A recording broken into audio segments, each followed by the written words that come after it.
All right, everyone. Good afternoon. It is Monday, March 4th, 2024, MMAOB Daily Podcast. I'm your host, as always, Adam Martin. Join my co-host here, Mr. Big Marcel. We're going to be recapping UFC Vegas 87 on this podcast.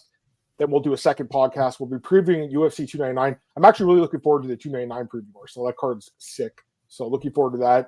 But let's start with UFC Vegas 87. Anyways, Marcel, how are you? How's things with you? How was your weekend? Yeah, man, it was good. A little bit of an earlier card, but that helps when you have more work to do. So you have more time left. So it's good. Looking forward to 299, which we're gonna break down in the next podcast, obviously. How are you doing, man? Not too bad, man. Looking forward to talking about the card with you. Let's get some comments, though. First, got Glenn in the chat. Glenn says, congrats, Marcel. 90,000 followers. Wow. Damn, you're famous, bro. It's actually crazy. I remember when I made a post like "thank you for following," and it was like when I had 3K. So that's crazy. There was a time where I had more than you. I don't. It was years ago, but there was a time. Yeah. We got Antoine here. What's up, brother? Hope you're doing well, man. Ghost, what's up, brother? Joe, what's up, man? Glad to have you guys here. Marcel is the man. We got a nice comment for you, Marcel. That's very true.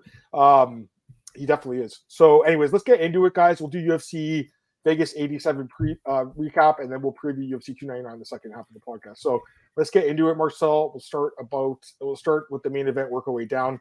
I'll ask you a question first before we even get into it, like each fight. But like, how did the card play out to your expectations? Like, I personally, I didn't really expect much of the card. I think the prelims were really good, but the main card kind of stunk. What do you think? Yeah, that's it. I think the main card started very well, with the knockout from Rozenstruik, but after that, it kind of wasn't that actually I thought the main card would be fire, but it wasn't, and I think the prelims were kind of more entertaining.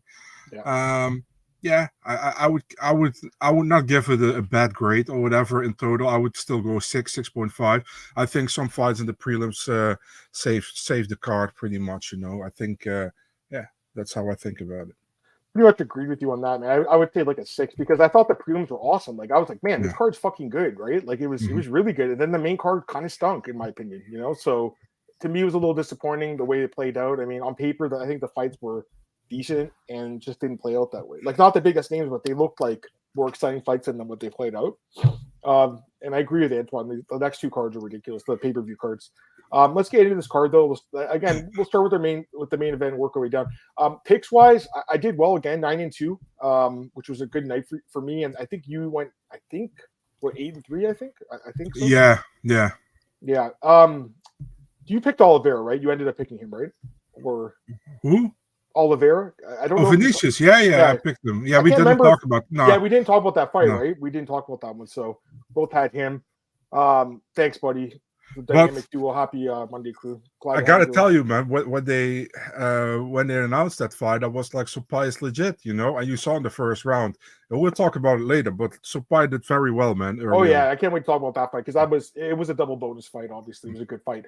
Let's start with the main event. I mean, let's be honest, we had a shit pick here, Marcel, and looking back at it, like when we were doing the breakdown last week, I was starting to think about it more. I'm like, okay, what happens if this fight gets out of the first or second round? Like. And that's exactly what happened. Gaziev, he did well in the first round. Gaziev, I thought he won the first round. Two of the judges thought he won the first round. One of them gave it to Rozenstruik. I'm not really sure how you get in the first round, but after that, it was pretty much smooth sailing for Rozenstruik. Gaziev gassed really hard. And I mean, I don't want to call him a quitter. I think a lot of people are calling him a quitter. I think his eye was pretty fucked up. I don't blame him for not wanting to fight anymore, really. I mean, I guess that would be quitting. It says TKO retirement. I think it's more of a ref stop. The ref stopped it, so I don't know how it's the retirement. You know what I mean? Like, it was I thought it was a doctor stoppage. Technically, it's a referee stoppage, right? Because they called the doctor in, but Goddard's the one who ended the fight. I think it was a good reffing by Goddard. But yeah, I mean, we got to give Biggie Boys props here, Marcel. We got a bad pick on this one. Main events have been tough lately for me. I mean, 3 straight underdogs winning. It's like this, with Gaziev. I wasn't too impressed by his fighting contender, and that's why I picked Budai. And then he goes out there and just destroys Budai, and I'm like, okay, I guess I was wrong about this guy. He's really good, and now he looks like shit again. So I'm like, I really don't know what to think about this dude. And then with Rozenstruik, obviously, I kind of forgot how good he can be striking, because he hasn't looked great the last couple fights, really. But when he's fighting a guy like this who's not top 15, he goes out there and destroys him. So good win for Biggie Boy. He gets the upside win here. Marcel, give me your thoughts. Yeah, I always have to laugh when Goddard gets so, how do you say that, so strict. Like, I want to hear what he said. Well, he did well. He did very well, Goddard. Um, yeah, I mean, the thing was with Shamil, like when he felt like I can't get the takedown anymore, and he was just walking after him, and he was just getting straight punched with jabs in the face. Looked really bad, Even the Rozenstruik knocked out his mouth guard, and Rozenstruik was nice enough to let him pick it up and to get it back in. Yeah, I mean, what wasn't a good performance by Gaziev. I think Rozenstruik did what he had to do, and it was like pretty much after 1.5 rounds, the fight was over. It was Rozenstruik's fight, and I felt like Rozenstruik was like, I'm not going to do anything weird. I'm just going to take my time. I need to win here, obviously, and he did well. And I also had the feeling that Gaziev was like, he didn't want to take the extra risk. He could have maybe got the extra risk, but he would have risked to get knocked out pretty much. If he did something crazy. I felt like he didn't want that. Yeah, good win for Rozenstruik. I'm happy for him, man. He talked I think he talked on Tuesday or Wednesday with my colleague Dennis, and Dennis asked him why did they never make that fight between you and Derek Lewis? And he was like, they actually did. We were supposed to fight, but then Lewis had to take the Jailton Almeida fight in Sao Paulo, so that fight between us didn't happen. So I think they should book that fight now, man. I think it's a perfect time. Rozenstruik against Lewis. Book that fight. Everybody wants to see it. Derek Lewis? Yeah, book that Makes fight. sense, right? Or Tai Tuivasa. I mean, either one of those guys. I say just give him strikers. Don't go give him grapplers, man. We don't need to see him get wrestle fucked anymore. He's more fun on the feet, especially the guy that could strike with him like a Lewis or. But that, to be fair, I mean that fight could be a staring contest too. It could be, and it's possible. So, but I think it is the right fight to make. Tough guys, yeah. Marcus likes that too. So I believe in Biggie Boy. I mean, you know what? Same, but I mean the guy does have a winning record in the UFC. He does have all his wins by knockout in the UFC. So he's definitely a devastating striker. There's no doubt. Well, what do you mean with a believer? I mean, if you ask me, I'm a believer in Biggie Boy going back to the top 5 or whatever. No, I'm also not a believer. But I think he beats still a lot of guys I like under the top 10. Yeah. Oh yeah, and he proved that here. I'm Yeah. just looking at the stats. I mean, it was a kind of a blowout. 127 significant strikes to 22. Fucking blowout. I did give Gaziev the first round, but me too. After that, it was bad. So yeah, I mean the guy clearly wasn't ready, and he's 34 too. You know what I mean? So he's your age, Marcel. Yeah, he's just one year younger than Biggie Boy. It was yeah, so that's true too. I mean, Biggie Boy had 15 fights in the UFC. So yeah. Anyways, the guy wasn't that impressive. Co-main event. Yeah. Bro, I fucking hated this fight. It was a terrible fight to watch. I figured Petrino would wrestle, and that's what he did. So that's kind of how I thought it'd play out, but I thought he would finish the fight. Pedro looked like shit. Pedro retired after the fight, although he didn't retire from MMA. He retired from the UFC. He said he still wants to fight in the regional circuit in Australia, so he's still going to make some money beating up some bums in Australia. I'm guessing he can't compete at the UFC level. I guess he thinks. I mean, to be honest with you, I'm a little surprised. Like, wouldn't he rather stay in the UFC roster and make whatever he's making? Fighting guys like Turkai. It was kind of confusing. I mean, let's be really honest, Adam. They gave him some layups. They gave him Harry Hunsucker. They gave him Ike Villanueva. So they tried to build him back up after that long layoff, and that fight with Bukowskis kind of showed me that this guy's not that great. And then obviously, this fight again. Petrino, I mean, he's been good though in the UFC. 4-0. I'll give him a pass on this one just because he's looked good otherwise. But this was a shit fight. There's nothing else I really want to say about this fight. And you? Yeah, it wasn't a good fight. You saw Petrino after 2 rounds. He was like, I probably have it in the back. Let's play safe. So he took him down in the 3rd round. And there was still a judge who gave 1 round to Pedro. I think the 2nd round, which I guess was kind of close. But I don't agree with that, to be honest, me man. Either. Yeah. But, I mean, the call out, I was laughing because he sounds like Renato Moicano. He's like, I want to fight Anthony Schmid. And that's what Moicano says as well. I think the Brazilian way of saying Smith. Yeah, why not? If Anthony Smith is okay with the fight, they can do it in Rio. You have a guy who was a promising guy in the division. I think, listen, wasn't a great fight, but he definitely should get, how do you say that, a higher ranked opponent, in my opinion. So Smith's ranked number 10. Petrino's not ranked, but he could be ranked 15th. I mean, he's got 4 wins in the UFC. I mean, To be honest, like Dominic Reyes shouldn't be ranked anymore, to be honest with you, you know? True, but I mean, Adam, if you can match up Shamil Gaziev in the second fight against Rozenstruik, you can match up Petrino with Anthony Smith, you know what I mean? Yeah, I mean, I think the fight would be fine. I don't mind that fight at all. So he called him out. I'm fine with it. Yeah, we think it's fine, you know? Because Smith is, you know, he's coming off that brutal loss to Khalil. He wants to keep fighting, and yeah. All right, go to the next fight here. Muhammad Mokaev defeats Alex Perez by decision. It was, like you said, Marcel, it was a tougher fight than it looked, I guess, because Perez, when he's healthy, he's a good fighter. This was a close fight, man. It was 1-1 heading into the third round. The thing was, it was close even in the third round, but Perez just didn't do enough. He just didn't do enough, Marcel. Defending takedowns isn't enough to win. You have to land punches, too. Mokaev did just a little bit more and won the fight. But I also feel like, yeah, he won the fight. He's now 6-0 in the UFC. But I also feel like, Marcel, this is a fight to show me, like, he won't be that competitive if he fights for the belt against Pantoja. I'm more convinced Pantoja wins after this. Like, don't get me wrong, Mokaev is a good fighter, good prospect. I think he should get the title shot just because there's not really any options right now. Like, Abazi's not healthy. You know, the other guy, Royval, I don't think should get it. So I would go with Mokaev, but I would definitely lean Pantoja. I mean, I think everyone would, right? So any thoughts about this one? Yeah, I'm happy that Perez gave him a good fight because people were shitting on Perez, and I think he did well. Although, yeah, man, I mean, Mokaev clearly won the first round. Second round was for Perez. Third round, I think was close, but I have no problem if you give it to Mokaev. I think he did enough to win that round. Yeah, man. I mean, it was like, for me, Mokaev give him the title shot. I have no problem with it, you know. I think I saw earlier today, I saw Renato Moicano's podcast, and he had Gilbert Burns on his show.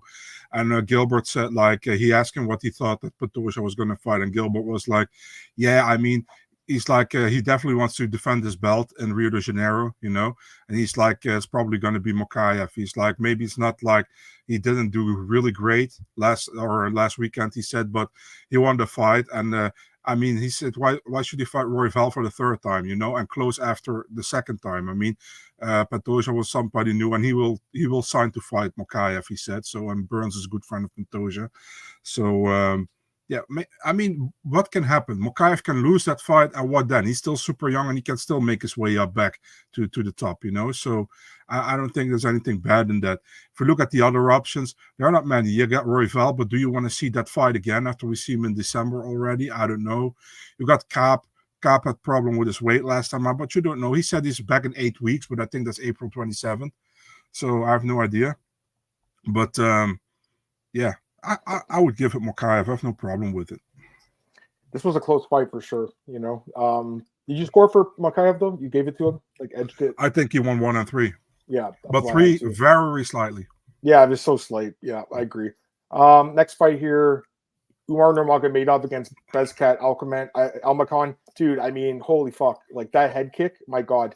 It sure seemed like, or was it a punch? Sorry, it was a punch. My bad. I was thinking about another fight. But that punch, though, my God, dude. I mean, it looked like he was out and then just immediately wrestled. So, I mean, I think Bekzat's good. I think we all know that now. I mean, a lot of people thought that going into this fight, but Umar just levels above with the grappling. But again, my tweet went up and I said, you know, some people disagree with me. And I still think the jury's out in the striking, and really haven't seen that much of it other than the Barcelos knockout. He relies heavily on his ground game. And I don't blame him. I mean, he's one of these elite grapplers, right? But I don't know, Marcel. I mean, if there's some guy, like if Corey Sandhagen fights him, Corey's got good wrestling. If he can counter the wrestling and keep it standing, I think he could be in trouble. So I'm still not completely sold on this guy. I mean, he's definitely a good fighter. I think he could be a champion because his grappling is elite. But I'm still not completely sold on his striking, man. So I don't know. What do you think? This is very simple, man. Corey Sandhagen said he wanted to fight him. Umar said he wants to fight him. Make that fight, you know. You can, but you can let that headline even in Saudi Arabia, I think, you know, if you want to. You know, that's a good fight. You get if the winner is probably a contender for the belt next, in my opinion. So yeah, you can make that fight. I like that fight a lot, and I think Umar did smart. You know, he went immediately for the takedown. He got the takedown, and he pretty much controlled the whole fight on the ground. Yeah. And I think Almakhan did well for what he could do. You know. He will get a regular fighter at bantamweight, you know, next. Not the top 15 guy, just a regular fighter, and that's good, you know. I'm happy for him. He's in the UFC. He had to take this one to get in the UFC, and I think he didn't do bad. He actually hurt Umar early on, but yeah, it pretty much went like most of us expected it, that Umar would win. So yeah, I'll say this, you know, he landed that shot, but I'm looking at the stats. he only landed 3 significant strikes the entire fight. 3. So he really, other than that big punch, it grazed like the temple right here. It caught him in that good spot where you can knock someone out. Other than that, he didn't really do much. Although his counter wrestling looked good at times, he still got Umar had 11 minutes of control time. So, I mean, it was pretty one sided. I think it was 30-26, right? Yeah. Oh, he had a 30-25 from Michael Bell. Holy shit. Yeah. Yeah. I mean, I don't blame him though, honestly. Performance of the night goes to Steve Erceg, knocks out Matt Schnell, calls out Brandon Moreno. Honestly, I don't mind this fight at all. I mean, I know Cejudo's called out Moreno. Moreno's fighting on that card in the Sphere. You would, if you're a Mexican fan, you'd hope he gets an easy opponent, but he's not going to. He's probably going to fight someone really fucking good like Erceg. I don't mind this fight at all. I actually called for it in the Discord after the fight was made. I was like, he should fight Moreno, and then he called him out a minute later. So I like this fight. I think it's a good fight. I actually think Erceg can win that fight, Marcel, because I think Moreno's a little bit on the decline right now. And Erceg, dude, he's looked great in the UFC. I mean, he's looked great. His ground game and now his striking too. So he did get caught a little bit by some shots with Schnell. But again, put Schnell out, brutal fashion wins the bonus. So what do you think? Yeah, man. I mean, I think we both called that Erceg was going to win, but I didn't thought he was going to knock him out clean in the second round. He did very well. The thing is with Matt Schnell, he's super inconsistent. Like I said last week, I don't have anything against him, but he's inconsistent. Toyoni had a real moment there in between the announcement of the winner and when Schnell was knocked out. I don't know if you saw the clip. I saw it. Yeah. He goes, "Oh, what was worse, the punch or you hitting your head on the canvas?" Yeah. That was a fucking dick. I don't know why he said that. A weirdo. But yeah, I've said enough about Toyoni, I think, in this podcast. But yeah, I mean, good win for Erceg. The funny thing is, like, when he came in the UFC, we all thought, like, he was a really good grappler. Now he's knocking out people, so he's developing in that as well. Yeah, I'm good with him fighting Moreno, man. I have no problem with it. I think there are a lot of options, to be honest, for Erceg. But Moreno is a good option. Yeah, there's a lot of options. I mean, you could put him against any of these guys. I think Kai France would be a good fight, too. I mean, whenever he gets healthy, that would be a fun fight. Although I don't know if they'd match up to Australian, or I don't know if Kai France is from New Zealand, but you know what I mean? I don't know if they would match him up, but it would be a good fight, though, right? Bro, it's a fucking fun fight if they go to New Zealand or Australia. It makes a lot of sense, right? That's a head for a fight night. Like, you could headline it or even co-main event. But there's a question here. Who do you have, Merab, Umar? I would go with still Merab. I mean, I think he's more proven. I don't know who you would mean, but I would be Merab. Hard, very hard. I'm not going to think about it as long as it's not made. So it probably won't get made anyways. All right, let's go to the prelims now. This fight was fucking awful. Eric Anders' decision over Jamie Pickett. Terrible fight. Any thoughts? No. It was like, I mean, Eric Anders got knocked down in the first round by fucking Jamie Pickett. I was like, what the hell is going on here? And then Eric Anders was like, I'm going to wrestle and we're going to win this fight. And that was smart of his, but why? I think I said in the Discord as well, why is this the featured prelim? We have better prelims. And this was originally on the main card, right? So I thought the original featured prelim was the Ludwig Klein fight, wasn't it originally? Yeah, it was against Joel Alvarez. That was the original. Oh, that's right. Prelim. Yeah, when before the rebooking. Yeah. I mean, there's nothing else I want to say about this fight. I guess Jamie Pickett retired. Do you care? Yeah, he did. Did you hear what Jamie Pickett said? What did he say? You see bunch of scumbags. He was like, I never turned down a fight, only once when they offered me Alex Pereira.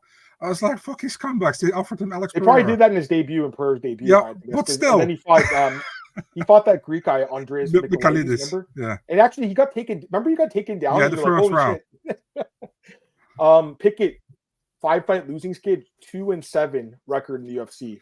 And if you add his contender fights, 3 and 9. So bad.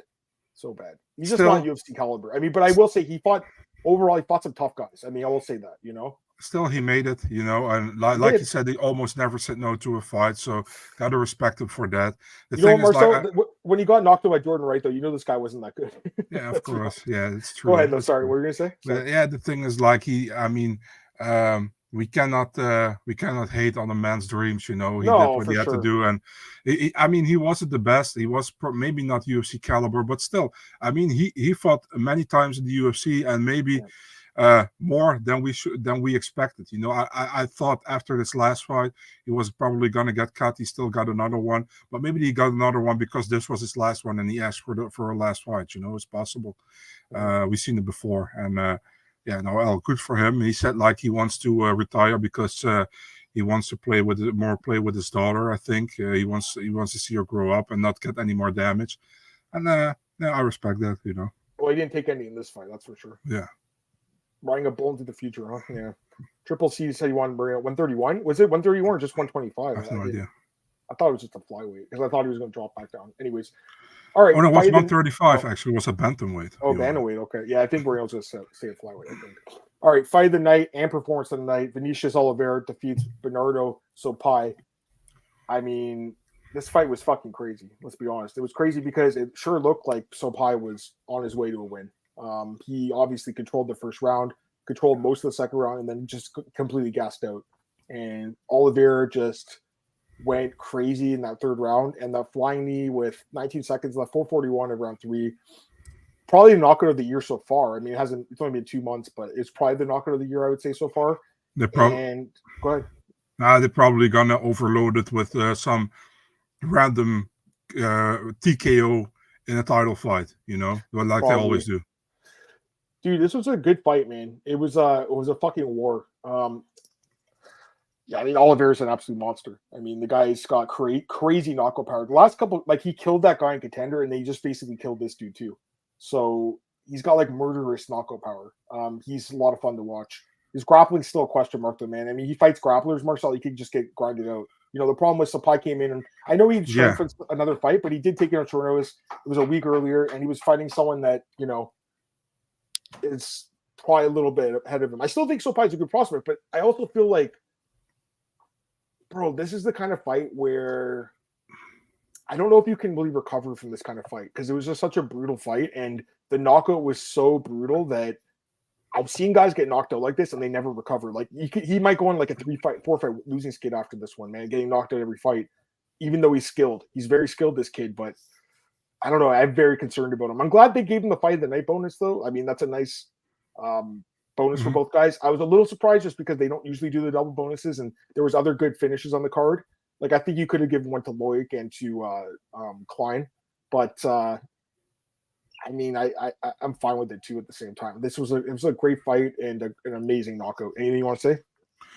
Yeah, great knockout, man. I mean, this week also we got to see that we can ride Bernardo Sopai in 6 different ways.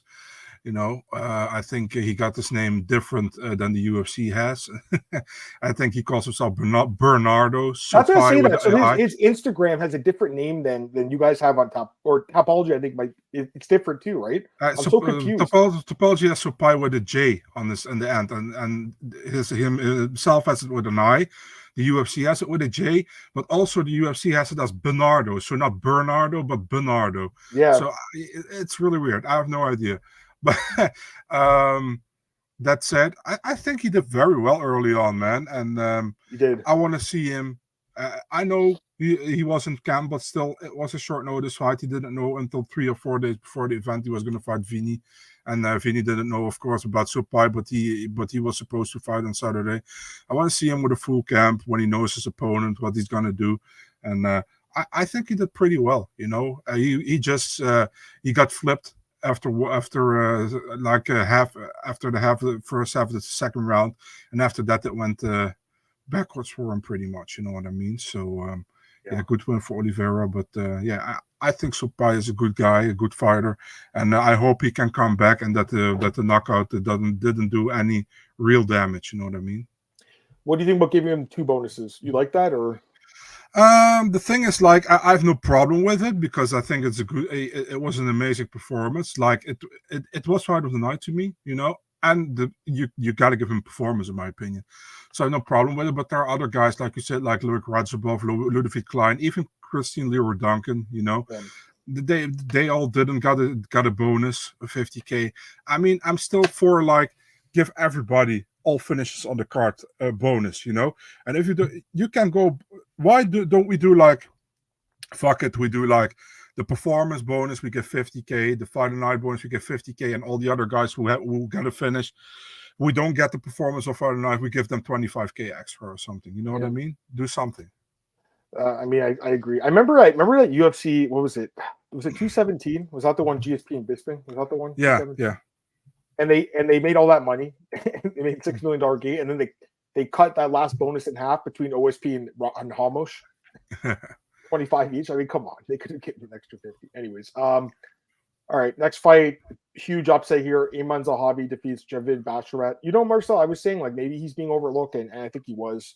I thought he won the fight. I know some people scored for Basharat. I don't think so. I think Zahabi won. 2-1, an underdog again. He's won 4 straight fights. I think he's been the underdog in all these fights. So he's a guy that's, you know, constantly being overlooked. And it wasn't a very, like, you know, amazing fight to watch by any means, but he definitely won the fight. And if you had a ticket, you cashed like plus 500 odds. So anything you want to say? No, I think it was a close fight. I had no problem with Ayman winning. I mean, he got now 4 wins in a row. Very good. And I mean, Basharat is very, very good, man. He's a really good prospect. But and now I'm going to ask you this question again, like we thought last time, you know. Who do you think has the higher ceiling, Javid or Farid? Oh, I think his brother probably, right? Who did I say last week? I think we first said Javid, then we saw Farid fight, and we were like, maybe it's like leveled, you know. Yeah. And I'm also more of Farid probably, but I Probably still think Javid is pretty good, you know. So. They're both good. I mean, he's a good fighter, but again, you know, the guy who's I think Javid beats a lot of guys still, but I just think Zahabi is just underrated. You know, people don't give him any credit at all. So, it's all pipe, by the way. Heard Oleksiejczuk. This is from the next podcast. I have no idea about that. I'm not sure. I'm not sure about that. Why the Basharat pros don't get ranked as fast as Zumar? Well, I'm not saying you're wrong, but you know, it kind of showed, I guess, why he wasn't ranked. What got robbed? I think Loic should have got a bonus too, personally. Christian Bieber Duncan, pretty much one-sided fight against Claudio Ribeiro. What the fuck was Ribeiro doing? He was just staring at him and covering up like this for the first 5 minutes. It was terrible. And I'm like, what is this guy doing? His only chance to win was a first-round knockout, and he just covered up and just, you know, turtled up and then gets finished on the ground. I think Duncan could have got a bonus, but again, it was so one-sided that I can see why they didn't. But, you know, good for Duncan. 3-1 now in the UFC. He'll obviously get another contract and, you know, good prospect at 185, right? So you're still crazy for calling his only loss, in my opinion. I mean, I did pick that one, didn't I? Yeah. I did pick Petrosian against Vieira, and that wasn't too good of a pick, but yeah. But yeah, I mean, it was a good performance by him. Ludovic Klein gets. Oh, go ahead. Sorry, go ahead. I like what Pato says. Leroy Duncan against Kopilov would be a good matchup. That'd be a fun fight. Yeah, I like Kopilov a lot. Just again, he's like Biggie Boy. Just give him strikers. We don't need to give Kopilov grapplers. Just give him strikers. They both beat Ribeiro, so it makes sense. Ludovic Klein gets the knockout over AJ Cunningham. I mean, AJ Cunningham took so much damage in this fight, dude. I think Klein looked amazing, but again, he was fighting a guy that shouldn't be in the UFC. Let's be honest. You know what's crazy? So this is the third. You guys are going to be blown away by this. It's the third front kick knockout in UFC history. Okay, so to the body, because obviously Anderson Silva and Machida had the front kicks in the face, but the third front kick knockout to the body in UFC history. So it's an incredibly rare knockout. Like you're talking once every 1,000 fights or something like that. But none of the guys who got it got a bonus, which is kind of interesting, you know? So do you know who the other two are? I checked it out. You don't know? No. So there's 3. So there's Klein. Yeah. And then Volkov, when he knocked out Walt Harris, kicked him in the body with a front kick. And the other one's Dan Hooker against Claudio Coyes. Yeah. Okay. So yeah, I mean, those are the 3, and none of them got the bonus. So that's kind of interesting, I thought. But yeah, I mean, Klein looked amazing, right? Who should we match up Klein with? He's 4-0-1 in his last 5 fights. He's looked really good, man. Yeah, match him up with the winner of Alvarez against Rabeski. Sure. I mean, they were supposed to fight Alvarez anyways. That'd be good. Fine with it. And then I called this upset, Loic Radzhabov. I thought he'd wrestle. He knocks it the fuck out of Abdul Karim Al-Zawadi. It was 1-1 hitting in the third round. The commentators were like, man, this guy's gassing out. He's got too much muscle on his back and stuff. And then just completely brutally knocks out Abdul, who's been knocked out, I think, 4 times now. So his chin is not very good. But, you know, Loic he's not bad, Marcel. You know, I just think people are kind of writing him off too soon after losing Rabeski. Like that, I just think it shows you how good Rabeski is, right? Because he destroyed him. I think Loic should have got a bonus. What'd you think? I agree with you, man. I think the first round was he did very well, you know. Abdul Karim came back in the second round, you know. I think it was 19-19 going in third. And I was like, Abdul Karim is probably going to pull away, you know, with the decision here. But then Loic hits him and he finishes him. Very well done by him. Good win. Good underdog pick by you. Yeah, good win for Radzhabov. I think he deserved the bonus. Yeah, I agree. Yeah, I thought so too, but, you know, it is what it is. Let's go to a couple comments. Sorry. All right, here we go. Losers all around. He's nothing inclined. AJ took a beating, looked awful. Yeah, I mean, it was brutal. Keep thinking Ribeiro was Pereira with the blue hair. Pereira is much better. He barreled through 4 strikes. Yeah, I mean, that was bad. Klein versus Torres. Ooh, that'd be fun. Yeah. People forget Loic. Yeah, Loic has so much experience. Loic knocked the kid out in the first. He did hurt him. Actually, I thought Loic was the one who hurt. I thought Abdul hurt Loic at the end of the first round, wasn't it? Yeah, but before that, Loic almost took Abdul. Oh yeah. It was a pretty good fight, actually. I thought it was a good fight to open the card. It was very low on the card as well. I thought it was way too low on the card. Has Loic opened up like multiple cards now? I think he opened up against Ribovic. Yeah, and that fight was fucking great too. Yeah. That was a great fight. I mean, that should have been fight of the night. That fight really good. You know, if you guys haven't seen that one, go back. And then the Ribovic fight was a fucking beating, but you know, it was that on prelims too? Yeah, but wasn't the opener, but was on the prelims for sure. It was. So I don't know. I think the guy is decent. I'm not saying he's amazing because again, he was 33 and you know he's taken some losses in his career, but I think he's decent and a lot of experience. So I liked him. Anyways, again, overall, great prelims, I think, guys, but the main card kind of stunk. You know, that's the problem with this card. So, and we both said 6 out of 10. Anything else you want to say with this card? Can we move on?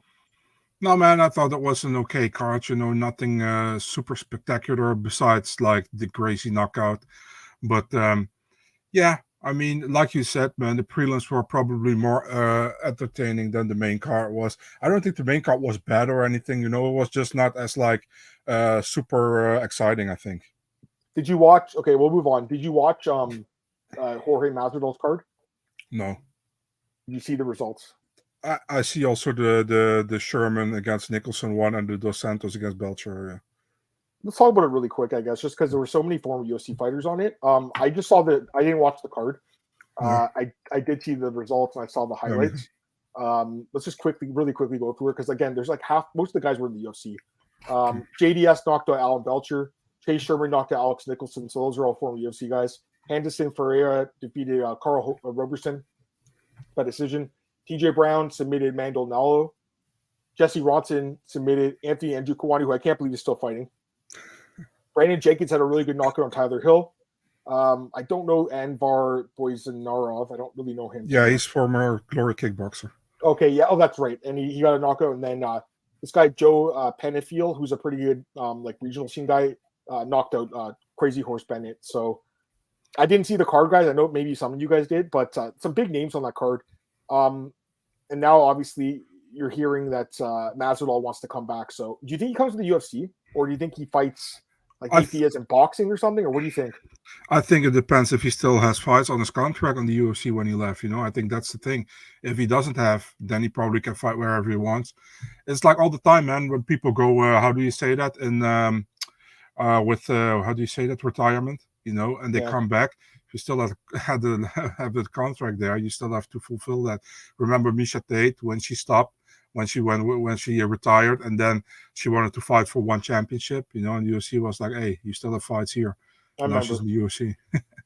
Yeah, no, I know that's the thing. Like, will they even let him out of it? Like, I know he retired and everything, but does he still have a contract? Yes, I'm not sure. I did see that picture of JDS's broken nose. Someone's talking about in the chat. I didn't catch the fight. I just saw the finishes, but yeah, I mean, it looked like it was a pretty decent card. But yeah, all right. I think we should end this this pod, and we'll start the new one here, guys. We got a lot of viewers, which is good.